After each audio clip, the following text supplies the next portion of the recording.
Вырашылі адрадзіць традыцыю савецкіх часоў. Напярэдадні 8 сакавіка ўшанавалі лепшых жывёлаводаў Віцебшчыны. А паколькі ў гэтай сферы працуюць у асноўным жанчыны, то правядзенне падобнага мерапрыемства набывае асаблівае значэнне.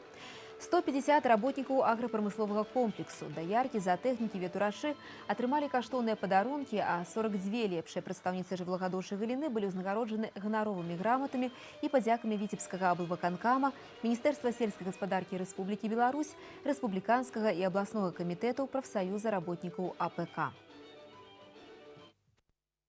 Труд животновода – это тяжелый труд.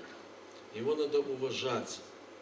Людей нужно благодарить за столь тяжелый труд в непростых условиях.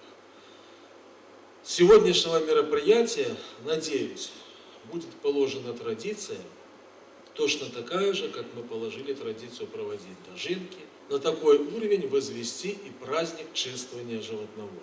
Это, конечно, очень долгий, тяжелый труд, чтобы достичь таких результатов. Это начинается с маленьких, и потом 6 месяцев мы их выращиваем. Животноводы – это те люди, которые отдают сегодня, создают самую основу экономики каждого хозяйства. Продукция животноводства – это 75% дохода хозяйства. Па выніках работы мінулага года тэмпы росту валавой сельскагаспадарчай прадукцыі склалі 105%. У 45 гаспадарках вобласці сярэдні надой больш за 5000 кілаграмаў малака на карову, а ў гаспадарцы Ларыну Каршанскага района атрымалі больш за 10 000 кілаграмаў, адзін з лепшых паказчыкаў па краіне. Як заўважыў кіраўнік вобласці Мікалай Шарснёў, усё гэта дае падставы лічыць, што ў жывёлагадоўчай галіне Віцебскай вобласці наступіў пералом, намецілася станоўчая дынаміка развіцця.